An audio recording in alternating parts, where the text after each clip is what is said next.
Hare Krishna, Hare Krishna.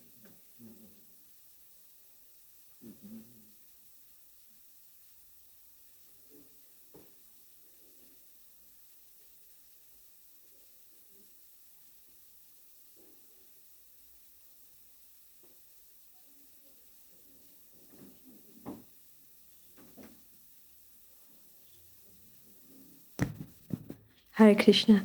So it's Krishna book, chapter 8.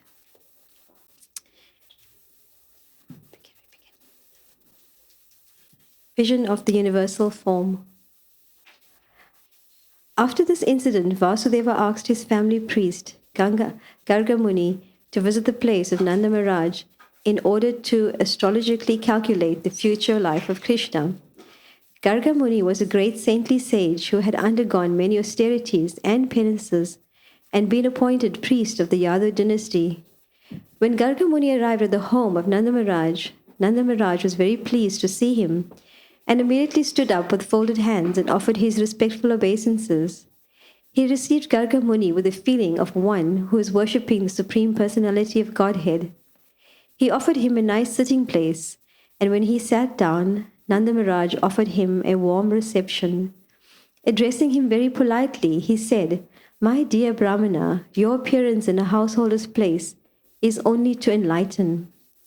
We are always engaged in household duties and are forgetting our real duty of self-realization. Your coming to our house is to give us some enlightenment about spiritual life. You have no other purpose in visiting householders. Actually, a saint or a Brahmana has no business visiting householders who are always busy in the matter of dollars and cents. The only reason saintly persons and Brahmanas go to the place of a householder is to enlighten them. If it is asked why don't the householders go to a saintly person or a Brahmana for enlightenment, the answer is that householders are very poor-hearted. Generally, householders think that engaging in family affairs is their prime duty and that self-realization or enlightenment in spiritual knowledge is secondary. Out of compassion only, saintly persons and Brahmanas go to our householders' homes. Nanda Maharaj addressed Garga Muni as one of the great authorities in astrological science.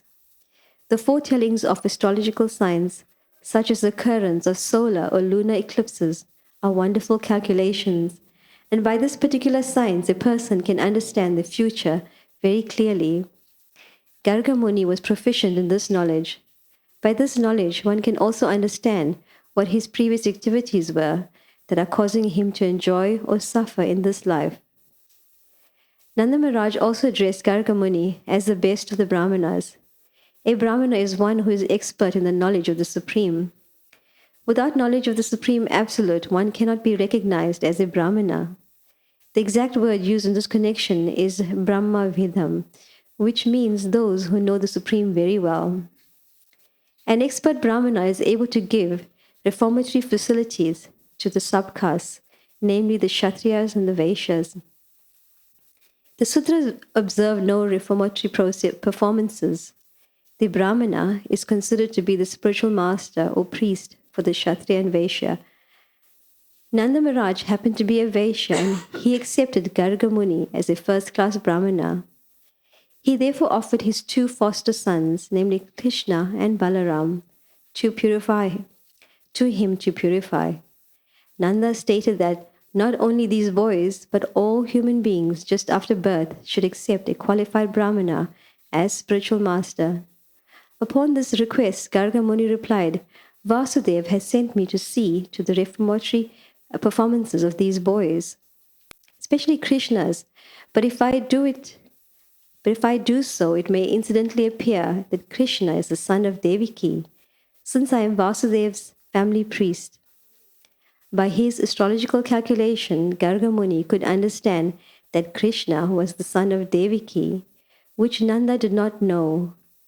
Indirectly, Garga Muni said that Krishna and Balaram were both sons of Vasudev. Balaram was also known as the son of Vasudev because his mother Rohini was present there, but Nanda Maharaj did not know about Krishna. Garga Muni indirectly disclosed the fact that Krishna was the son of Devaki. Garga Muni also warned Nanda Maharaj that if he would perform reformatory ceremony, then Kamsa, who was naturally very sinful, would understand that Krishna was the son of Devaki and Vasudeva. According to astrological calculation, Devaki could not have a female child, although everyone thought that the eighth child of Devaki was female.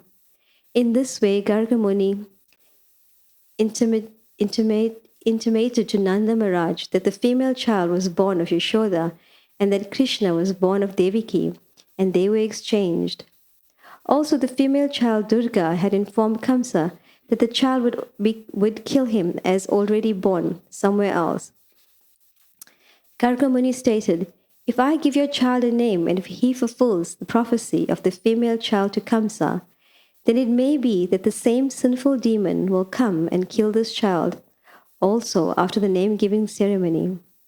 But I do not want to become responsible for all these future calamities." On hearing the words of Garga Muni, Nanda Maharaj said, "If there is such a danger, then it is better not to plan any gorgeous name-giving ceremony. It would be better for you to simply chant the Vedic hymns and perform the purificatory process. We belong to the twice-born caste, and I am taking this opportunity of your presence. So please perform the name-giving ceremony without external pomp." Nanda Maharaj wanted to keep the name-giving ceremony a secret and yet take advantage of Garga Muni's performing the ceremony.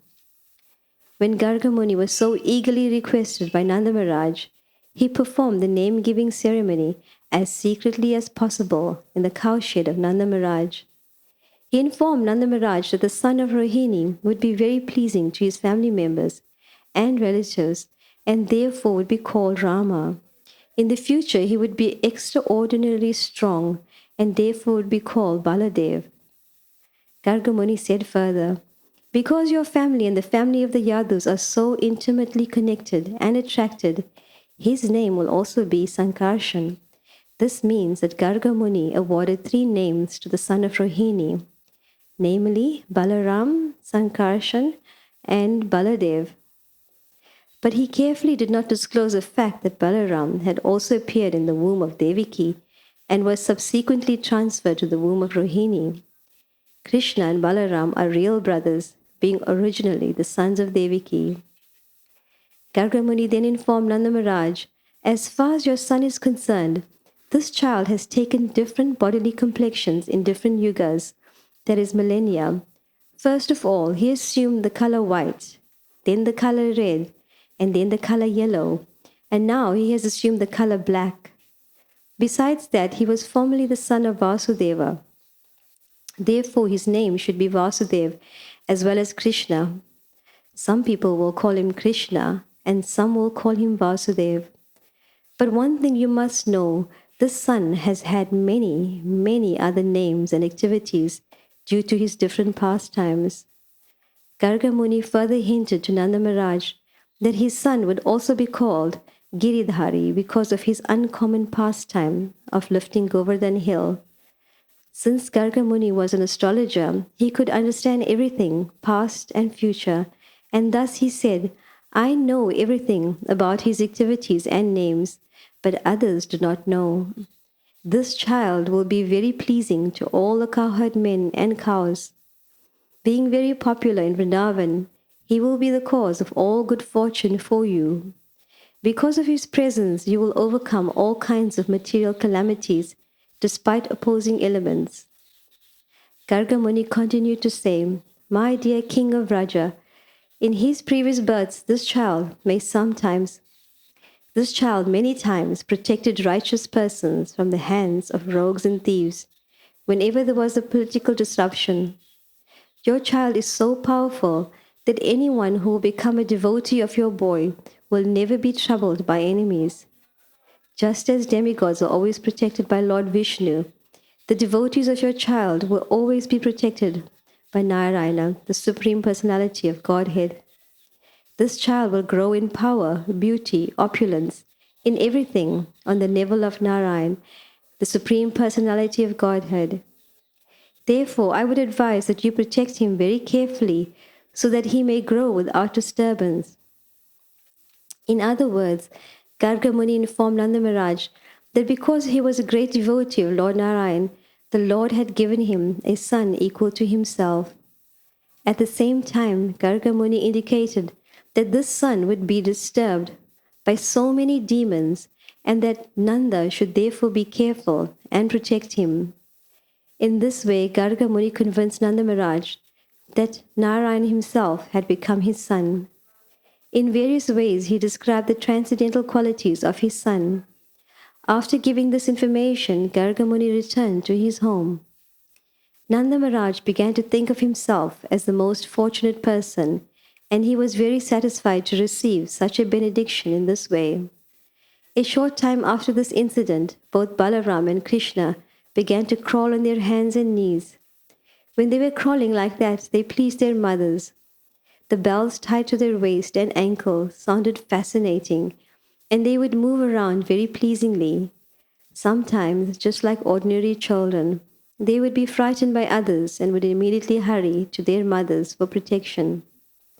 Sometimes they would fall into the clay and the mud of Vrindavan and would approach their mothers smeared with clay and saffron.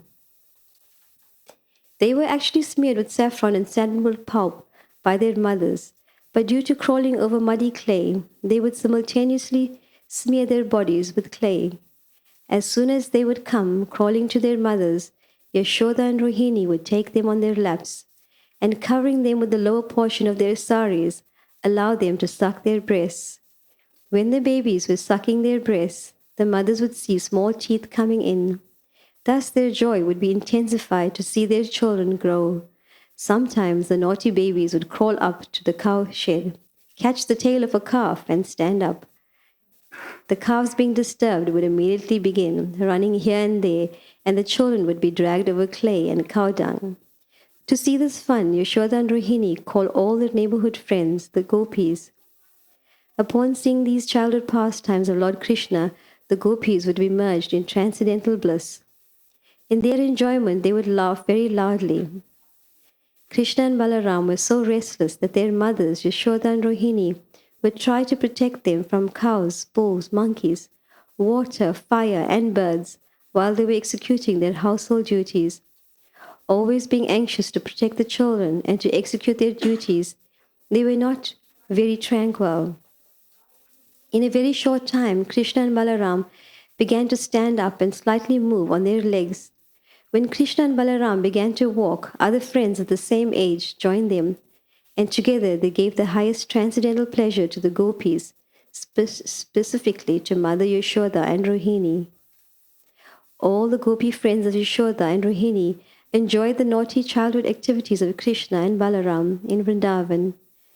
In order to enjoy further transcendental bliss, they all assembled and went to Mother Yashoda to lodge complaints against the restless boys. When Krishna was sitting before Mother Yashoda, all the elder gopis began to lodge complaints against him so that Krishna could hear. They said, "Dear Yashoda, why don't you restrict your naughty Krishna? He comes to our houses along with Balaram every morning and evening, and before the milking of the cows, they let loose the calves, and the calves drink all the milk of the cows.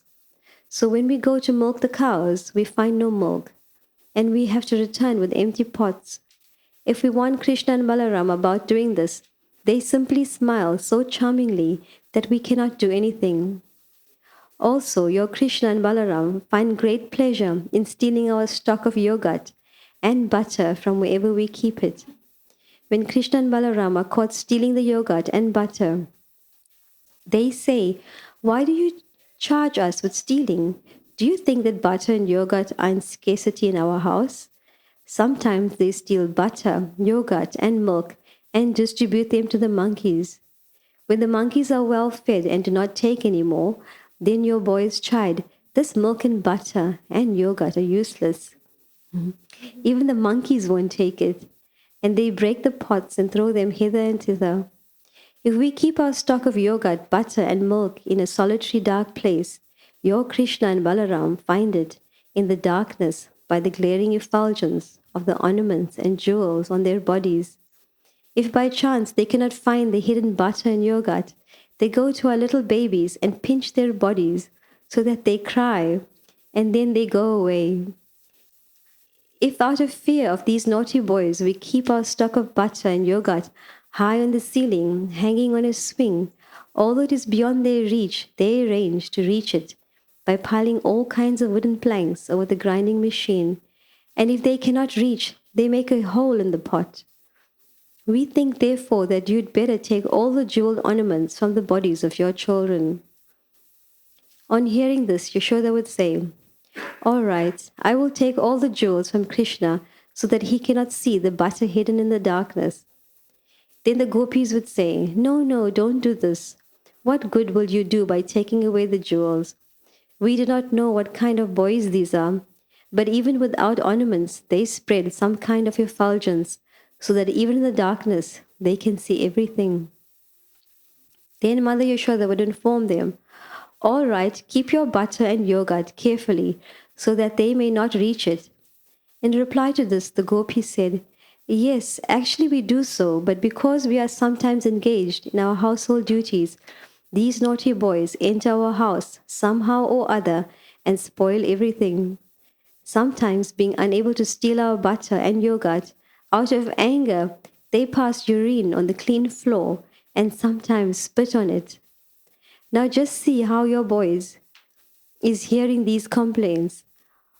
All day he simply makes arrangements to steal our butter and yogurt, and now he is sitting just like a very silent, good boy. Just see his face. When Mother Yashoda thought to chastise her boy after hearing all the complaints, she saw his pitiable face, and smiling, she did not chastise him. Another day when Krishna and Balaram were playing with their friends, all the boys joined Balaram and complained to Mother Yashoda that Krishna had eaten clay. On hearing this, Mother Yashoda caught hold of Krishna's hand and said, my dear Krishna, why have you eaten earth in a solitary place? Just see, all your friends, including Balaram, are complaining about you. Being afraid of his mother, Krishna replied, my dear mother, all these boys, including my elder brother Balaram, are speaking lies against me. I have never eaten any clay. My elder brother Balaram, while playing with me today, became angry, and therefore he has joined the other boys to complain against me. They have all combined together to complain so that you will be angry and chastise me. If you think they are truthful, then you can look within my mouth to see whether I have eaten clay or not. His mother replied, all right, if you have actually not eaten any clay, then just open your mouth, I shall see. When the Supreme Personality of Godhead, Krishna, was so ordered by his mother, he immediately opened his mouth, just like an ordinary boy. Then Mother Yashoda saw that within the mouth, the complete opulence of creation. She saw the entire outer space in all directions, mountains, islands, oceans, seas, planets, air, fire, moon, and stars. Along with the moon and the stars, she saw all the elements, water, sky, and the extensive ethereal existence, along with the total ego and its products, namely the senses, the controllers of the senses, all the demigods, and the objects of senses like sound and smell. Within his mouth she also saw the three qualities of material nature, all living entities, eternal time, material nature, spiritual nature, activity, consciousness, and different forms of the whole creation. Yashoda could find within the mouth of her child everything necessary for cosmic manifestation. She also saw within his mouth herself taking Krishna on her lap and having him suck her breast. Upon seeing all this, she became struck with awe and began to wonder whether she were dreaming or actually seeing something extraordinary. She concluded that she was either dreaming or seeing the play of the illusionary energy of the Supreme Personality of Godhead. She thought that she had become mad, mentally deranged to see all those wonderful things. Then she thought it may be cosmic mystic power attained by my child, and therefore I am perplexed by such visions within his mouth. Let me offer my respectful obeisances unto the Supreme Personality of Godhead, who is beyond the expression of consciousness, mind, work, and philosophical speculation, and whose different energies produce everything manifested and unmanifested. Under his energy, bodily self and bodily possessions are conceived. She then said, "Let me offer my respectful obeisances unto him, under whose illusionary energy I am thinking that Nanda Maharaj is my husband and Krishna is my son, that all the properties of Nanda Maharaj belong to me, and that all the cowherd men and women are my subjects. All this misconception is due to the illusionary energy of the Supreme Lord. So let me pray to him that he may protect me always." While Mother Yashoda was thinking in this high philosophical way, Lord Krishna again expanded his internal energy just to bewilder her with maternal affection. Immediately, Mother Yashoda forgot all philosophical speculation and accepted Krishna as her own child. She took him on her lap and became overwhelmed with material affection. She thus began to think of the Supreme Personality of Godhead, who is understood through the processes of cultivating knowledge derived from the Upanishads and the Vedanta Sutra, practicing mystic yoga and studying Sankhya philosophy as her own begotten child. Certainly, Mother Yashoda had executed many pious activities, as a result of which she got the absolute truth, the Supreme Personality of Godhead, as her son, who sucked milk from her breast. Similarly, Nanda Maharaj also must have performed many great sacrifices and pious activities for Lord Krishna to become his son and address him as father. But it is surprising that Vasudeva and Devaki did not enjoy the transcendental bliss of Krishna's childhood pastimes, although Krishna was their real son. The childhood pastimes of Krishna are glorified even today by many sages and saintly persons, but Vasudeva and Devaki could not enjoy such childhood pastimes personally. The reason for this was explained by Sukadeva Goswami to Maharaj Pariksit as follows. When the best of the Vasus, named Drona, and his wife Dhara were ordered to increase progeny by Lord Brahma, they said unto him, "Dear Father, we are seeking your benediction. When we take birth again within the universe, may the Supreme Lord Krishna, in his most attractive feature of childhood, absorb our whole attention. May our dealings with him be so powerful that simply by hearing of these childhood activities of his, anyone will very easily cross over the nescence of birth and death." Lord Brahma agreed to give them the benediction, and as a result, the same Drona appeared as Nanda Maharaj in Vrindavan, and the same Dhara appeared as Mother Yashoda, the wife of Nanda Maharaj. In this way, Nanda Maharaj and his wife, Mother Yashoda, developed their unalloyed devotion for the Supreme Personality of Godhead, having gotten him as their son. And all the gopis and cowherd men who were associates of Krishna naturally developed their own different feelings of love for Krishna. Therefore, just to fulfill the benediction of Lord Brahma, Lord Krishna appeared along with his plenary expansion, Balaram, and performed all kinds of childhood pastimes in order to increase the transcendental pleasure of all the residents of Vrindavan. Thus ends the Bhaktivedanta purport of the 8th chapter of Krishna, Vision of the Universal Form.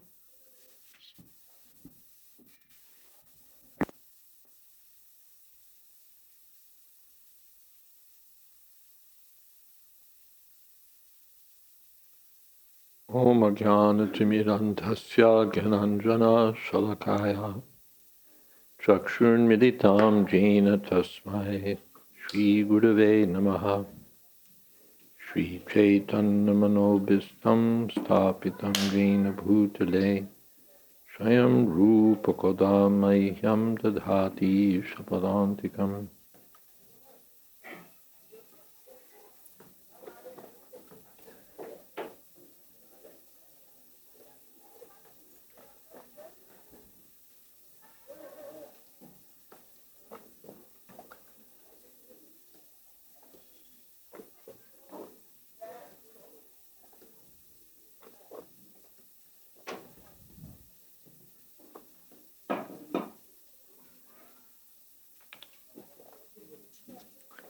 Vandeham Shri Guru Shri Jatapadakamalang Shri Gurun Vaishnavamscha Shri Rupam Shagrajatam Sahagana Raganatan Vitam Stam Sajivam Sadvaitam Savadhutam Parijana Sahitam Krishna Chaitanya Devam Shri Radha Krishna Padan Sahagana Lolita Sri Vishakhan Vitamscha He Krishna Karuna Sindho Dinabandho Jagatpate Gopesha Gopika Kanta Radha Kanta Namostute Tapta Kamshana Gaurangi Radhe Vrindavaneshwari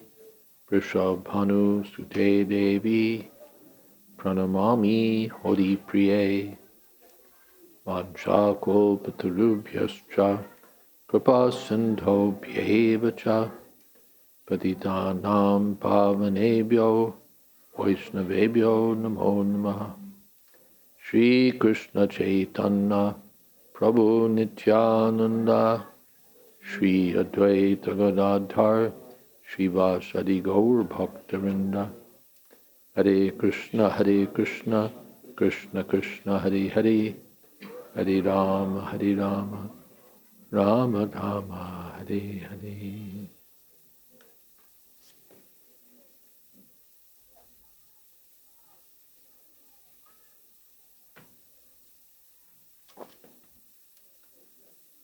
So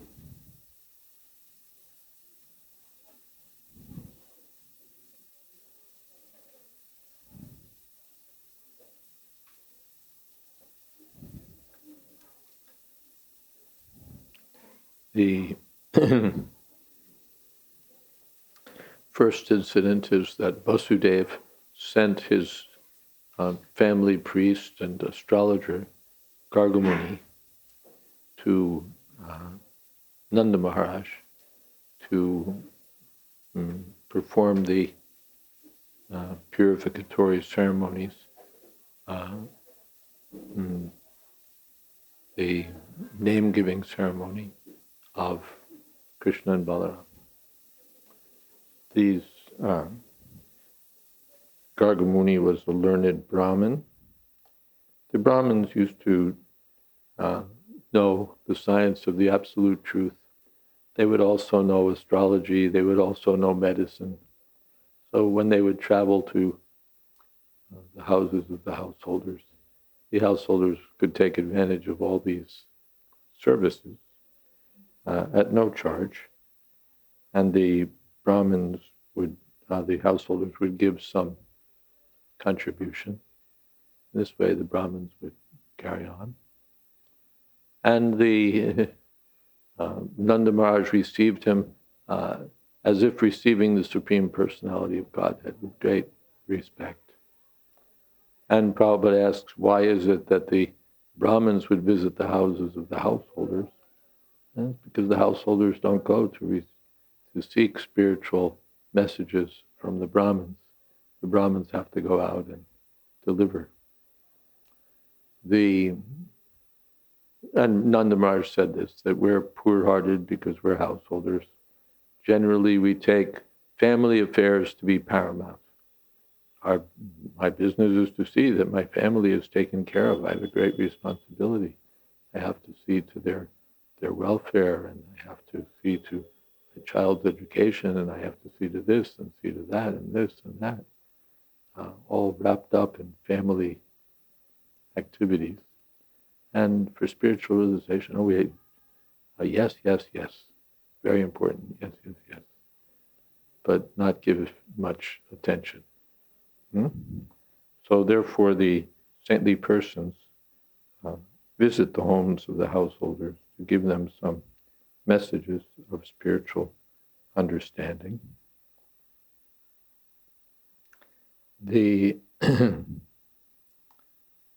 So the Gargamuni was a great astrologer. This is a science. It's one of the Upavedic sciences. It's not on the level of the Vedas, but it supports the Vedas. For the Vedic sacrifices, you have to do everything at the right time. And how do we know what the right time is? So the astrologers would calculate the proper time for these auspicious ceremonies. And they also knew the science of understanding the past, the future. They would be consulted for especially marriage calculations, and they would be consulted on at birth ceremonies. At the birth ceremony, they would foretell.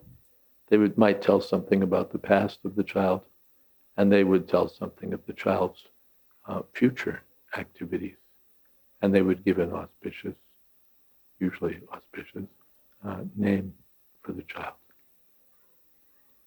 So it's a great science. At the present moment, science may not be quite so well understood. Astrologers are of various degrees of capability.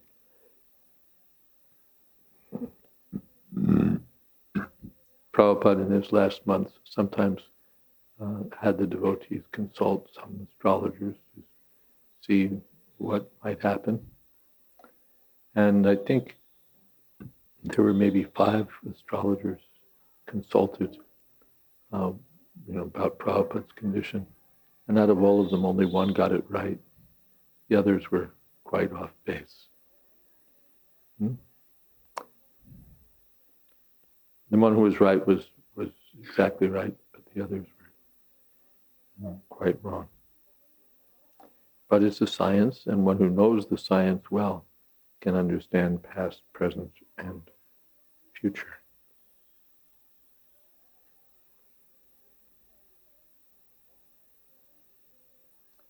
The Brahmins are the natural spiritual masters of the Kshatriyas and the Vaishyas. Shudras don't need any purificatory ceremonies. They're not up to it. But the Brahmins and Kshatriyas, yes. And there would be a family priest. Any respectable family would have their priest that they consulted. And this Gargamuni was the priest of Nanda, of Vasudeva. So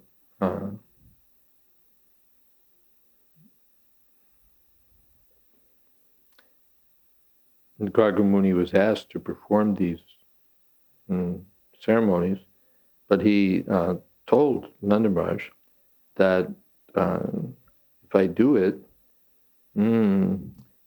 people may understand that Krishna is the son of Devaki, because I'm the family priest of Vasudeva. So Gargamuni could understand it. It was secret, but by the astronomical calculations, Gargamuni could understand that Krishna actually has to be the son of Vasudeva. The astrologers can do that. They'll see, your birth date is such and such. No, it can't be that date.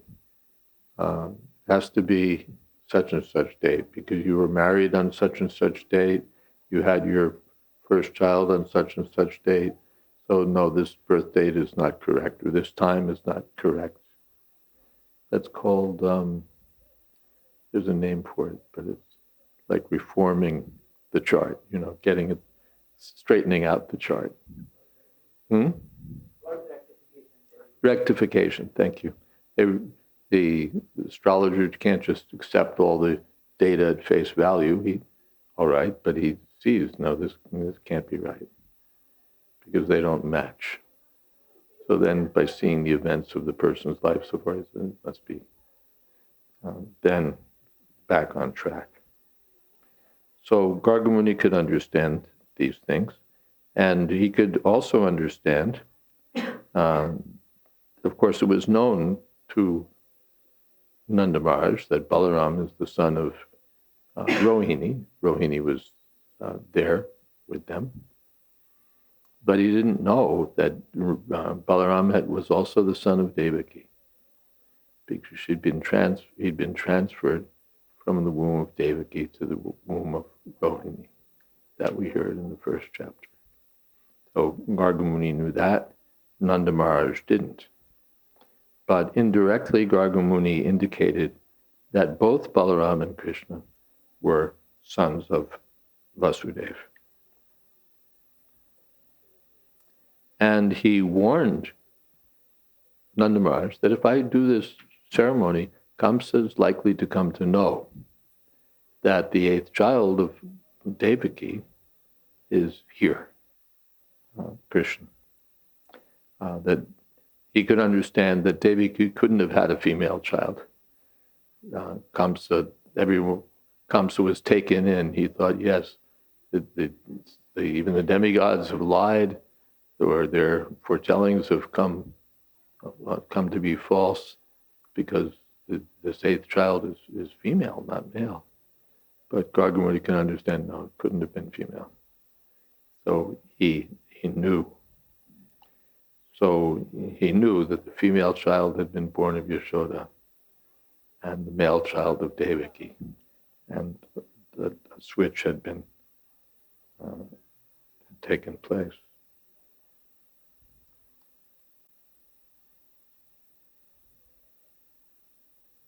So it may be that if I give the child a name and he fulfills the prophecy, then he'll kill Kamsa.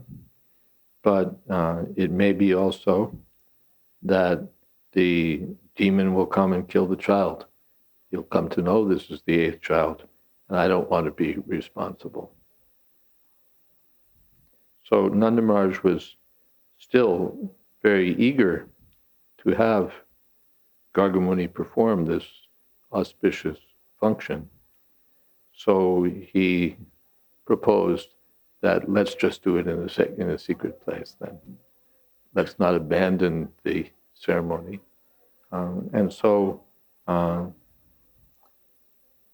you can do this without external pomp, without a lot of tarak barak, they say, without a lot of, is that the expression, tarak barak? Yeah. Without a lot of pomp and show. Just secretly. And so the ceremony was performed in the cowshed. Yes. So then he began disclosing that this son of Rohini will be very pleasing to his family members. So he'll be called Ram, and he'll be very powerful. So he'll be called Baladev. And because there's an intimate connection between your family and the Yadu family, he'll be called Sankarshan. Sankarshan means pulling together, attracting. So he gave three names, Balaram, Sankarshan, and Baladev. But he didn't disclose that Balaram had been transferred from the womb of Devaki. Then he told about Krishna, first about Krishna's past lives. He's taken different bodily complexions in different yugas, white, red, yellow, and now he's assumed the black color.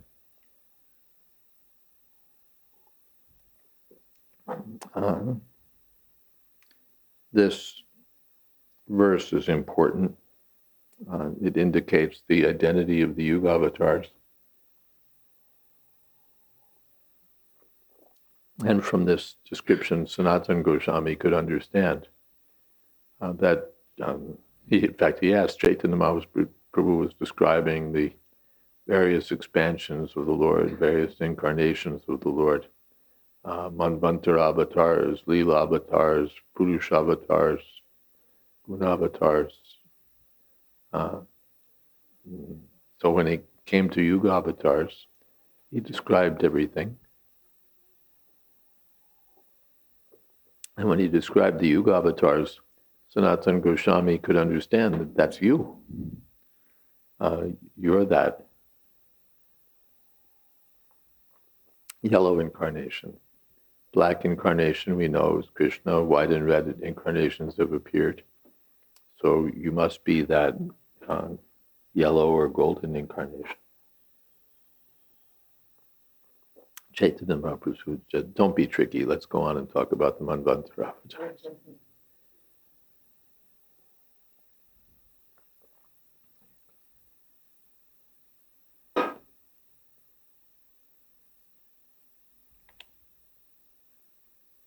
Gargamuni said that he was formerly the son of Vasudeva, and therefore his name should be Vasudeva. This is Sanskrit grammar. The son of Vasudeva is called Vasudeva. Yes. That's the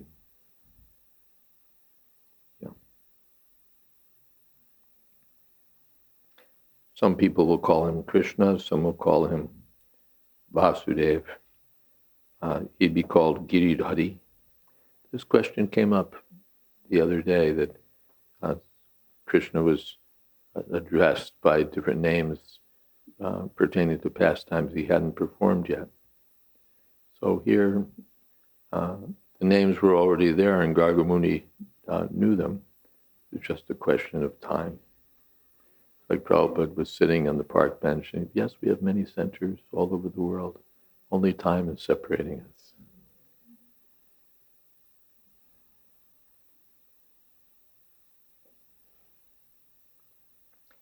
And he'll be very popular in Vrindavan. He'll bring you all good fortune, and you'll overcome all material calamities. In his past births, he protected many righteous persons from the hands of rogues and thieves. And he's so powerful that anyone who takes shelter of him will be beyond trouble from enemies. As Lord Vishnu protects the demigods, your son will protect his devotees, like Narayan. He'll be just like Narayan in protecting his devotees. So Nanda Maharaj could understand in this way that practically my son is Narayan, or he's on the same level as Narayan. But then Gargamuni advised you should protect him very carefully. What, I'm a coward man, I'm going to protect Narayan, the Supreme Personality of Godhead? Yes, you have to do it very carefully. These are the actions of Yogamaya. Why do I have to protect Narayan? He should protect me. But Gargamuni, no, therefore Gargamuni is also said to have that mood of parental love. As a senior, just as the elderly gopis, older gopas, have some parental feeling for Krishna, a Gargamuni also, that you have to protect him very carefully.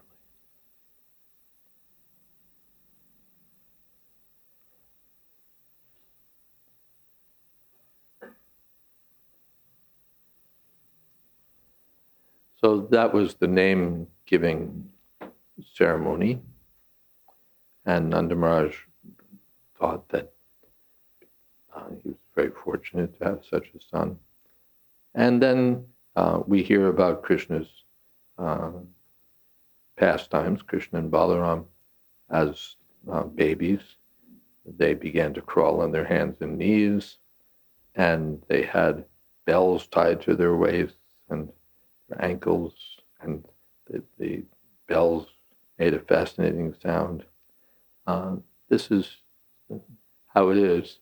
The parents are fascinated by the child.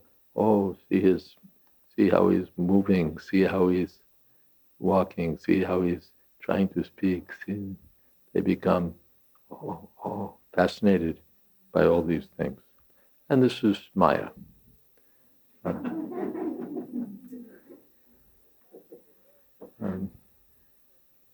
Simply this is my child, and fascinated by the body. But when it's Krishna, then this is a function of the spiritual energy and transcendental exchanges of love. So sometimes they'd fall into the clay and mud, and they'd be approach their mothers all. It's like kids; they go play, and then they come back home, and they're all grimy and full of who knows what, stickers from the sticker bushes and mud and whatever, and they mothers have to clean them up.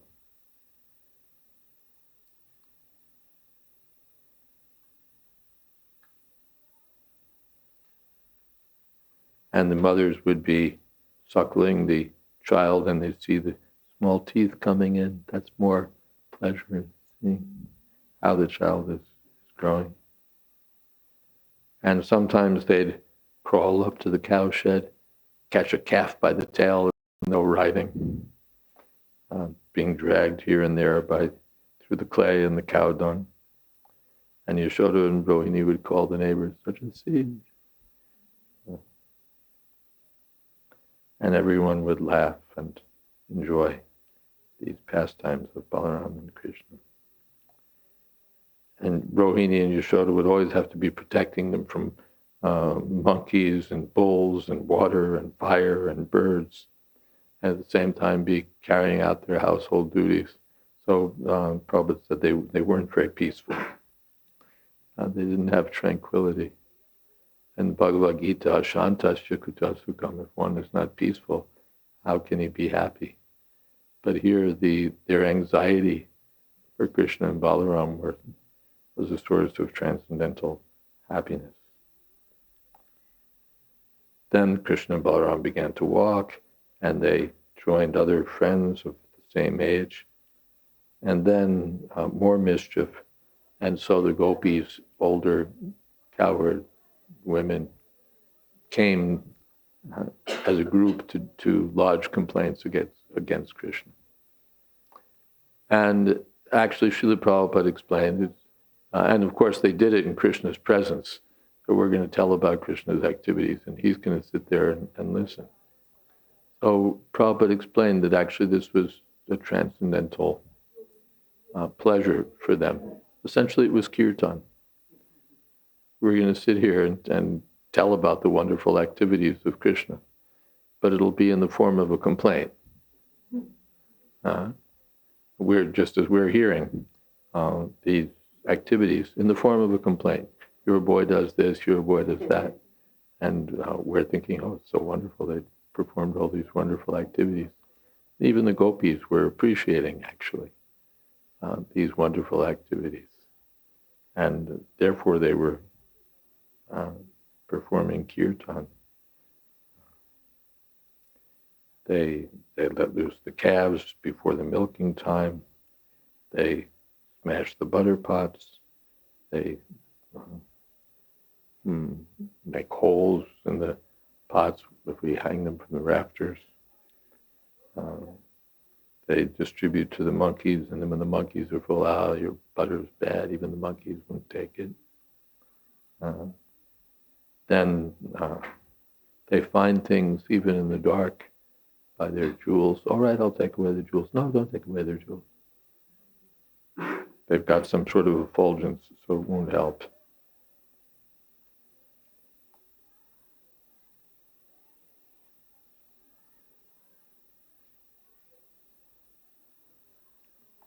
So in this way, all these things are going on. And Yashoda would see the face of Krishna, and Krishna would be sitting there just like a good boy, and also the boy that you wouldn't want to punish. So she would just look at the boy and melt.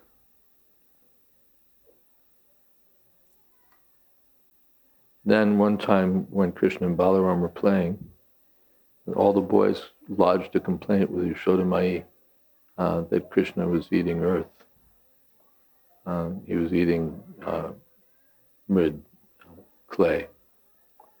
So, and just like, at least in America, it's like, Krishna's eating earth, Krishna's eating earth, right? Is that how they, in other countries also, right? So, like, na na na na na na na. So they're complaining, Krishna's eating earth, Krishna's eating earth. And then Krishna, Yashodamai catches hold of Krishna, says, are you eating earth? See, all your friends are complaining, even Balaram's complaining. No, we had a disagreement today, so they're trying to get me in trouble. Even Balaram, he wants to get me in trouble, so they're lying about me. So that you'll get angry and chastise me. So Yashodamai said, all right, let's see. Open your mouth, let's see. So open your mouth, let's see. So Krishna opens his mouth and she sees all the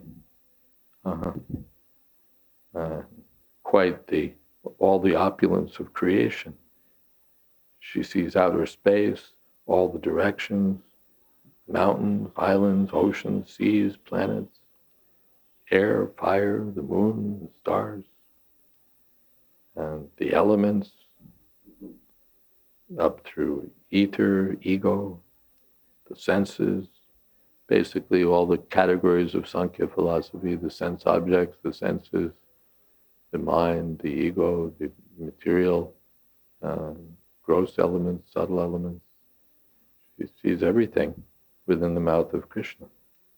She sees the demigods, the three modes of nature. She saw time. She saw all living entities. Everything. And she saw herself there taking Krishna on her lap and Krishna sucking her breast. So she began to wonder, am I dreaming? Or actually seeing this? Then she thought it must be the arrangement of God's illusory energy. That must be the explanation. Then she worried, well, maybe I've become mad. I've gone crazy. So what will happen now? So she offers her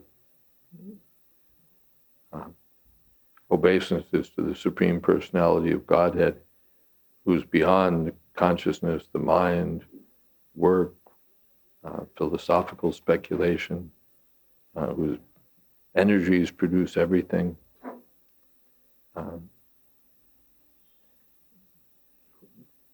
And let me offer my respects to his God's illusory energy, by whose power I'm thinking that, let me offer my respects to the Lord, whose illusory energy makes me think that I'm the queen of Braja, that Nanda Maharaj is my husband, that everything here belongs to me, these people are my subjects. So she's thinking in this very high philosophical way, Prabhupada said. And then Krishna expands his internal energy, and she becomes filled again with maternal affection and just thinks of Krishna as her son.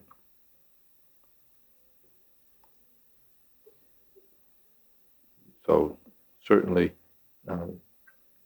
she and Nanda Maharaj must have performed so many pious activities. But how is it that Devaki and Vasudeva couldn't enjoy these childhood activities? Then Shukadeva Goswami explains that the Vasus, Drona, and Tara, his wife, ordered to create progeny by Lord Brahma, prayed for blessings to be absorbed in love for Krishna. And so Drona appeared as Nanda Maharaj and Tara as Yashoda.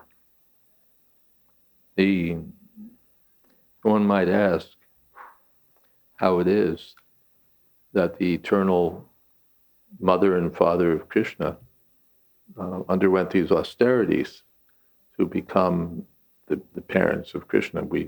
We've heard that they're always Krishna's parents. So how could they have become Krishna's parents? By performing austerities.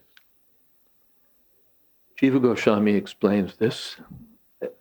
Now I have to get it right, it's a little complicated, but basically an expansion of the original Nanda and Maharaj and Yashoda from Vrindavan appear as portions appear as Drona and Tara. Drona and Tara perform austerities and penances. And then when the show is over, they merge back into their source, into Nanda Yashoda. Okay, are there some comments or questions? Yes.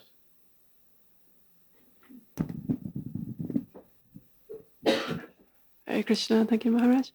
I was wondering if you get your astrological chart read and something is deemed inauspicious coming up in the near future, should we take that seriously, or can we change the circumstances if we're chanting Hare Krishna? If there's something inauspicious in your chart, should you take it seriously? Is there something you should do?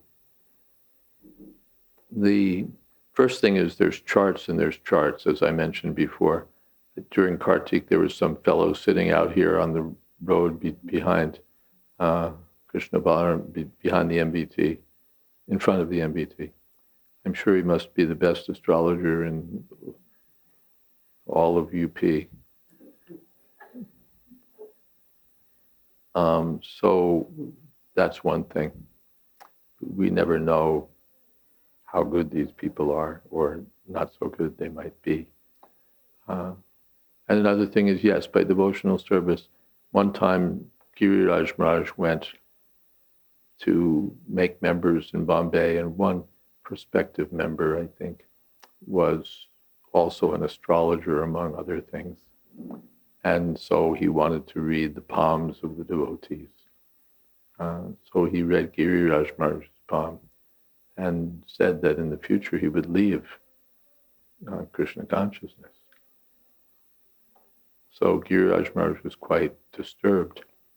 And then he later went to Prabhupada and said, this is what the palmist has said. And Prabhupada said, by 3 claps before the deities, all the lines in your hands change.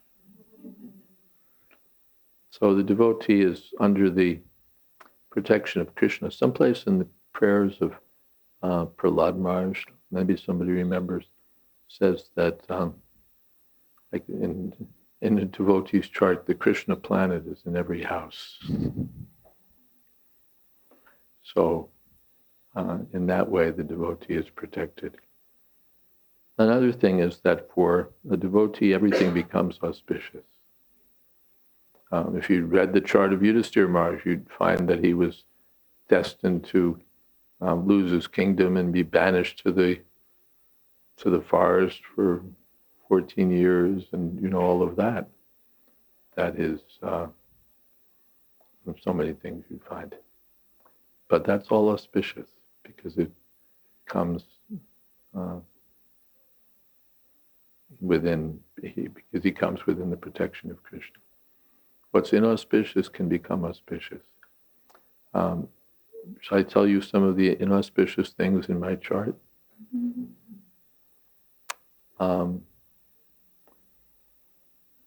I have signs for interrupted education.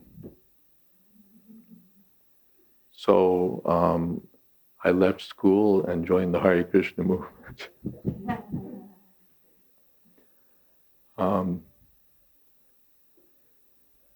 I'll never have any family happiness.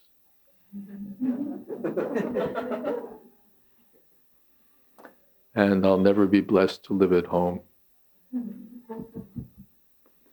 So in someone's chart, this is very auspicious. No family happiness, never be able to live at home, all of that.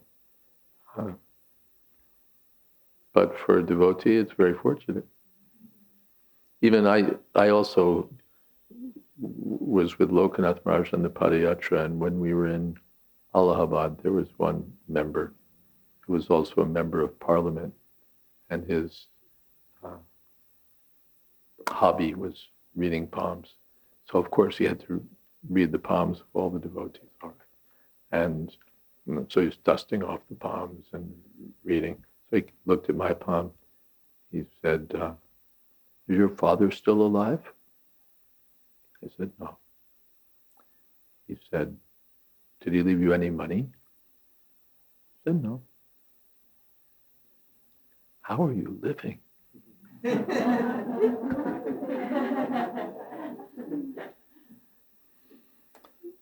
How am I living? I don't know. It's not a problem. Why? He said, you have a good brain, but you can never use it to make any money.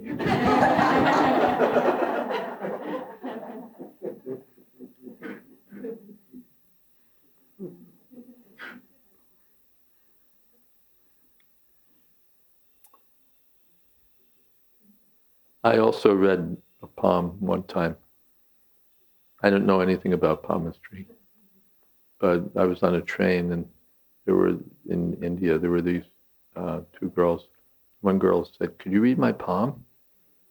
And she figured if I'm a sannyasi or a sadhu, I must, can you read your palm? I said, let me see. So I looked at her palm very carefully.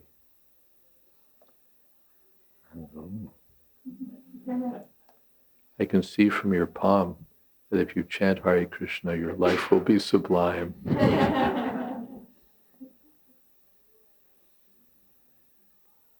We can confidently make these predictions. Is that okay? Okay. Something else? Yes.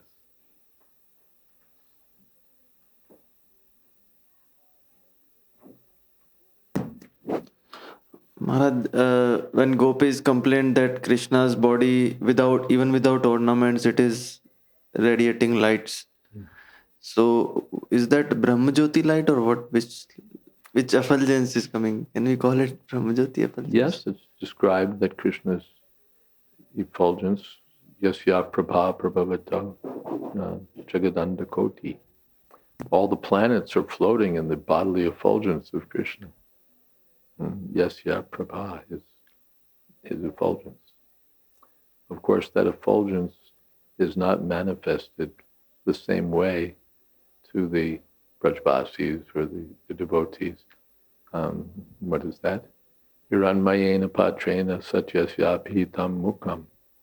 The Lord's form is concealed by that effulgence from the impersonalists. The impersonalists are very keen to reach the effulgence of Godhead, to merge with the absolute truth, the one supreme, undifferentiated absolute, which is essentially Krishna's Brahmajyoti effulgence. But the devotee prays, please remove that effulgence so that I can see your transcendental face, such as Vyapitam Mukham. So for the devotees, they don't see the glaring rays of the effulgence that pervades the universe. Everything's adjusted. They see a nice transcendental glow, maybe a little bright enough to steal yogurt and butter by when required.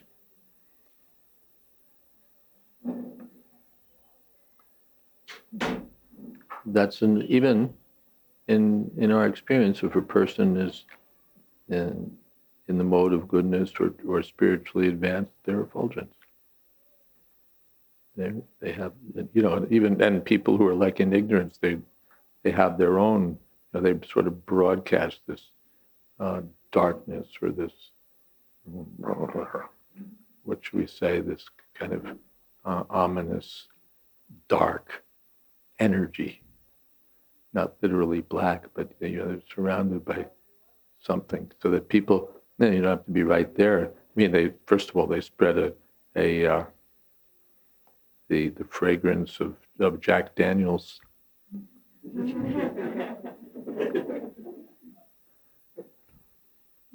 But apart from that, you can see that they spread an atmosphere of madness, of craziness, of stupidity and darkness.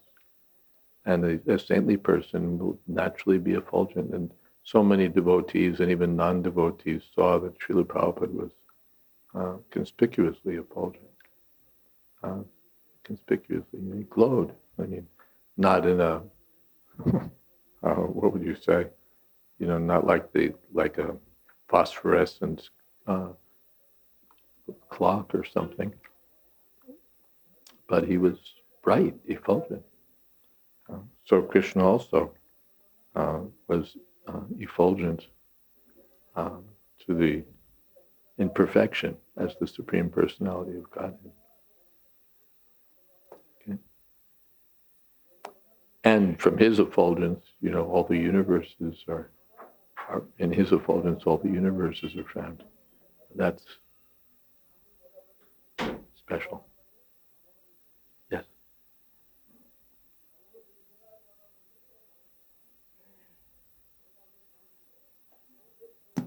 Hare Krishna.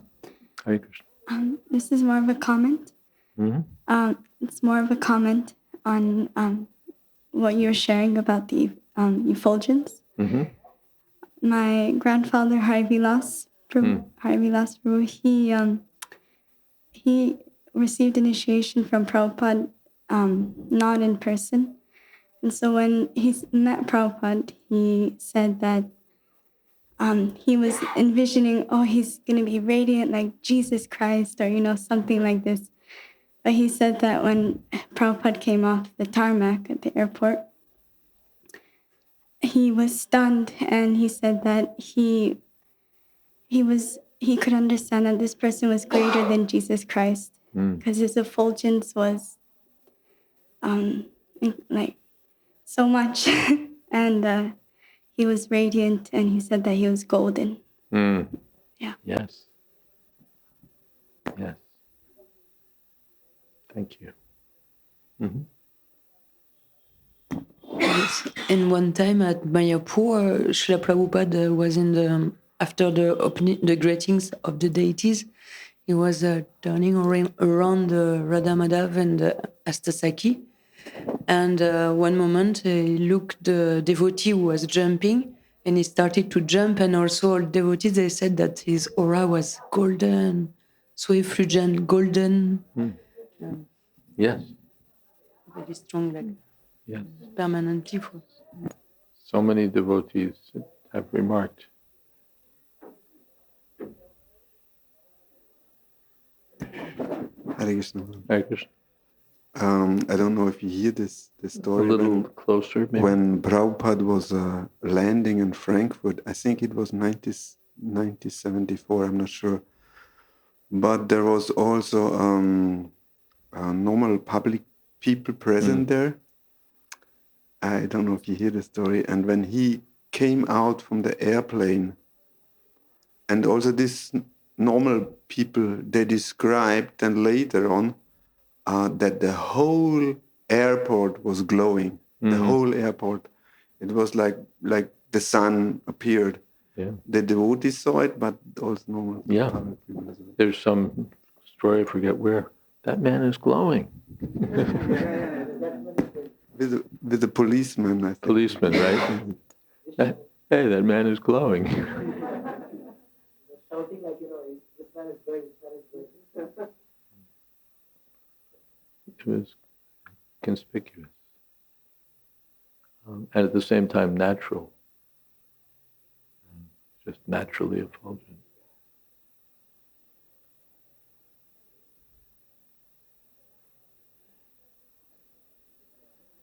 Yes.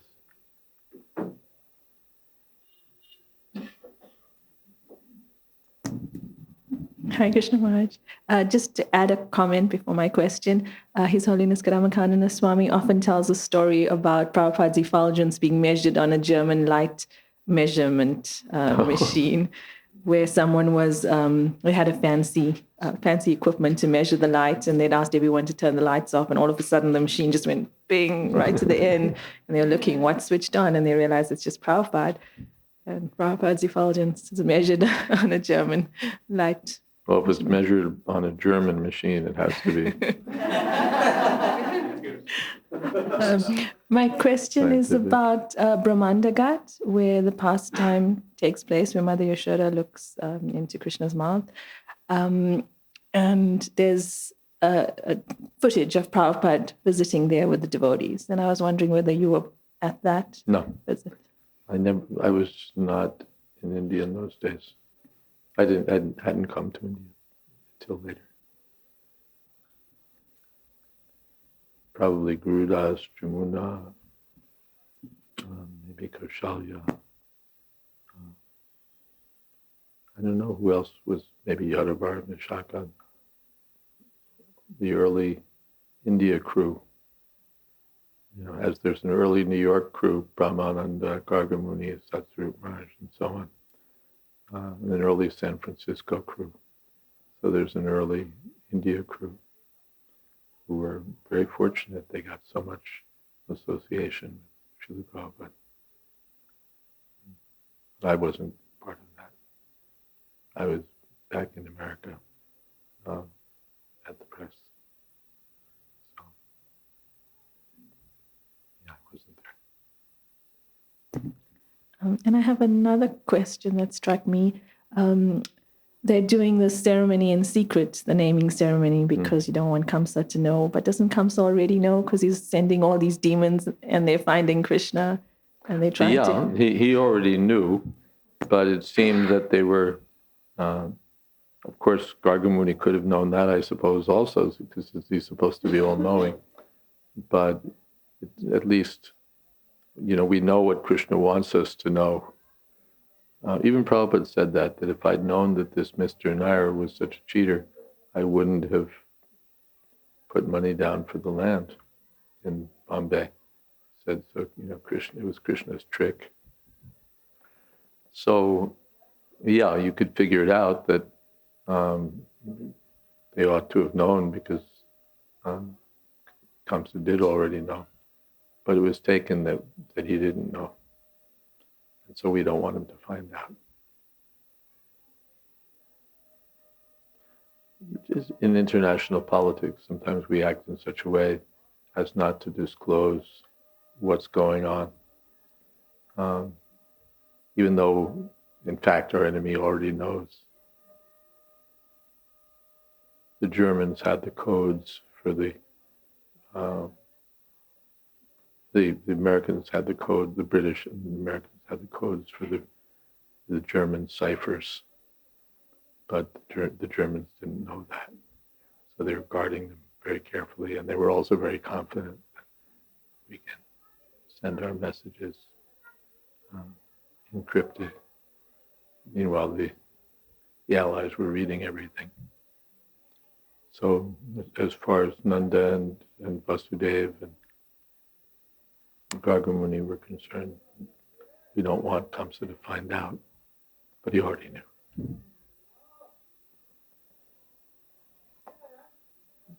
Anything else? Yes.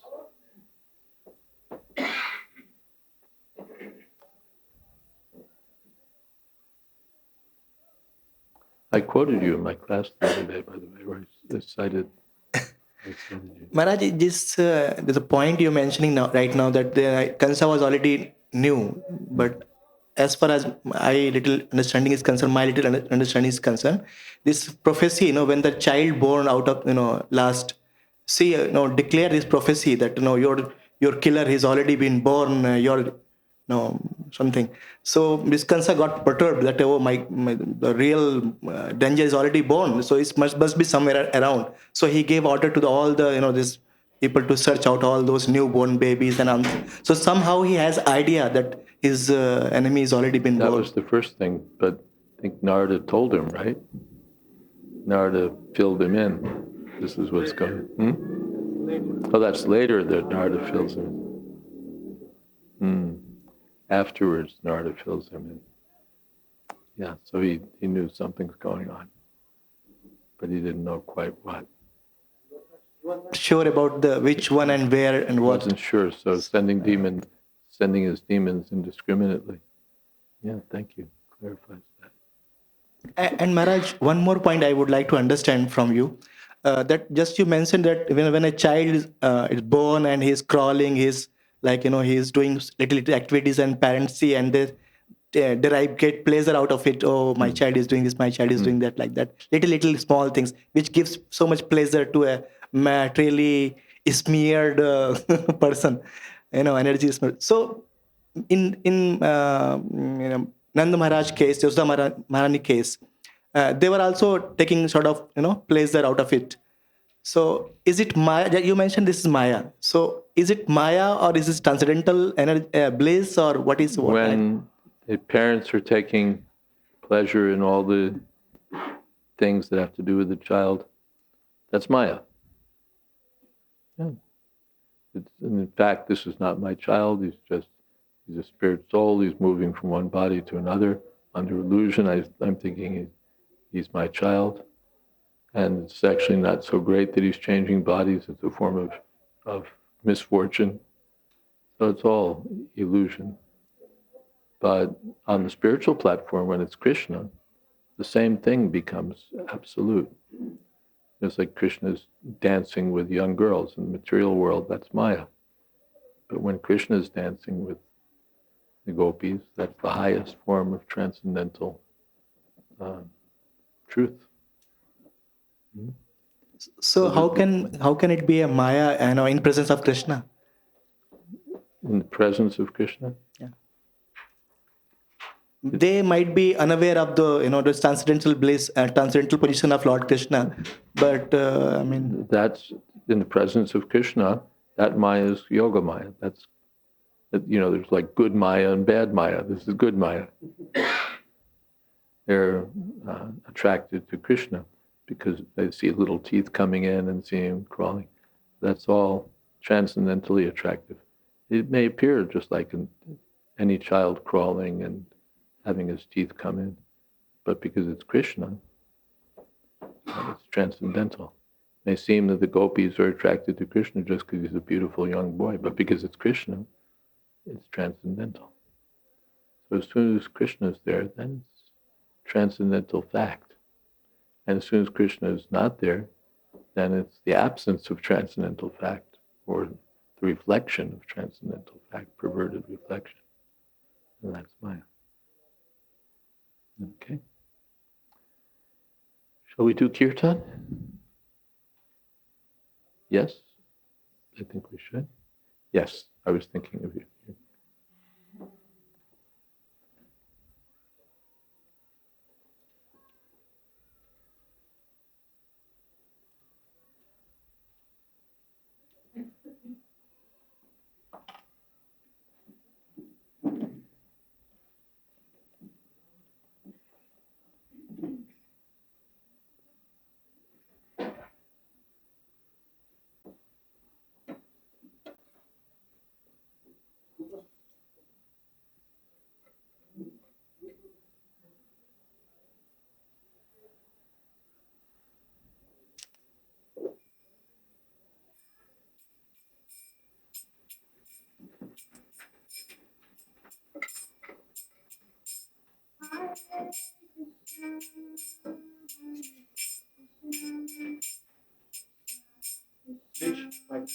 Hare Hare Hare Rama Hare Rama Rama Rama Hare Hare Hare Krishna, Hare Krishna.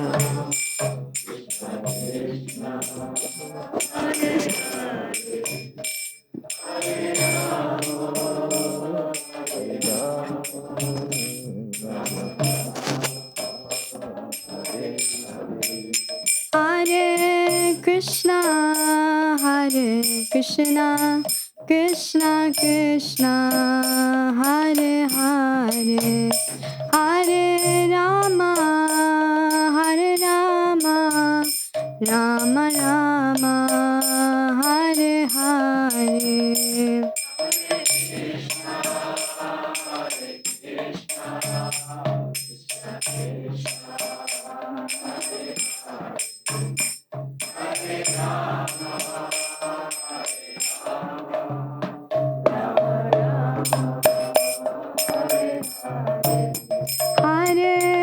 Krishna, Hare Krishna, Krishna Krishna, Hare Hare, Hare Rama, Hare Rama, Rama Rama, Hare Hare.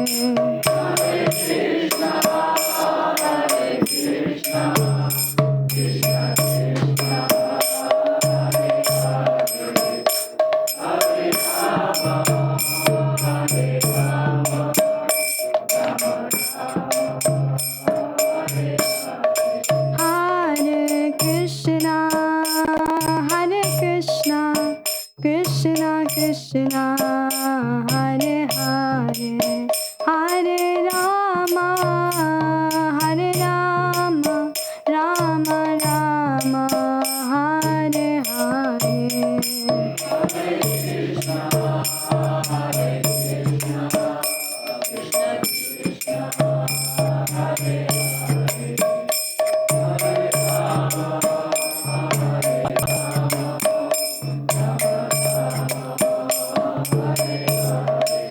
Hare Krishna, Hare Krishna, Krishna Krishna, Hare Hare, Hare Rama, Hare Rama, Rama Rama, Hare Hare, Hare.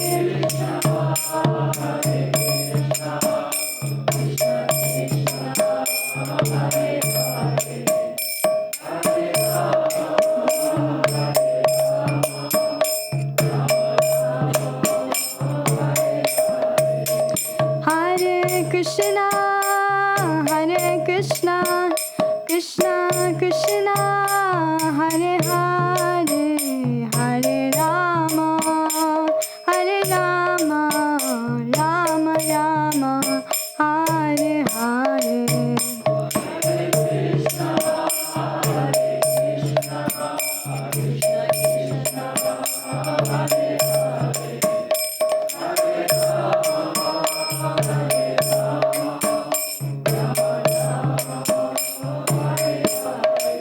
Hare Krishna, Hare Krishna, Krishna Krishna, Hare Hare, Hare Rama, Hare Rama, Rama Rama, Hare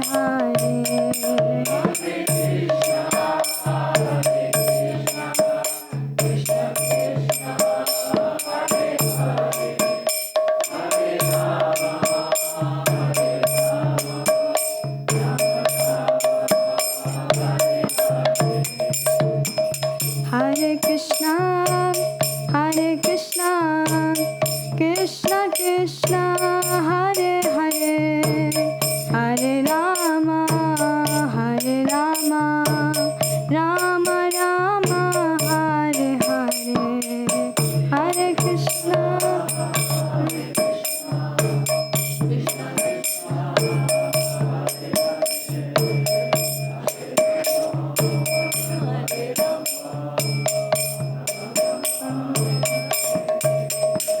Hare Krishna, Hare Krishna, Krishna Krishna, Hare Hare, Hare Rama, Hare Rama, Rama Rama, Hare Hare.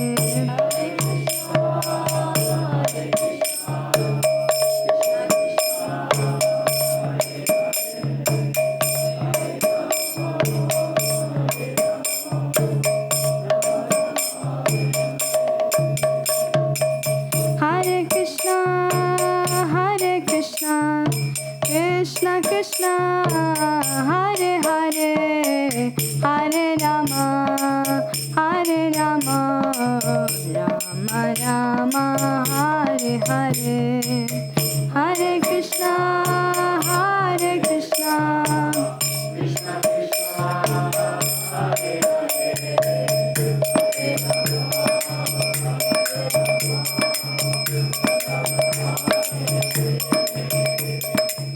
Hare Krishna, Hare Krishna, Krishna Krishna, Hare Hare,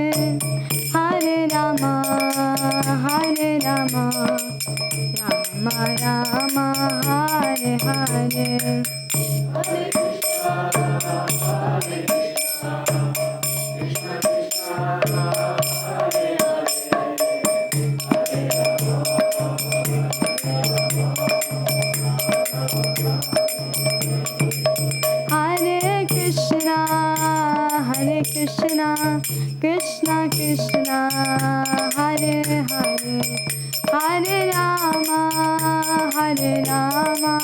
Rama Rama Hare Hare Hare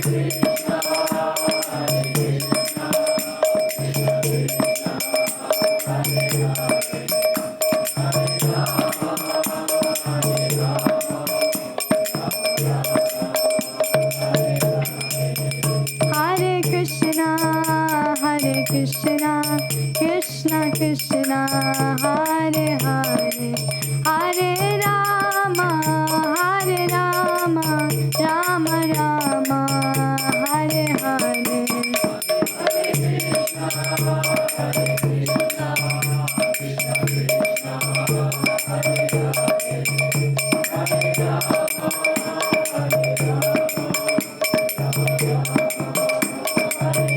Nitai Gora Hari Bol Hari Bol Nitai Gora Hari Bol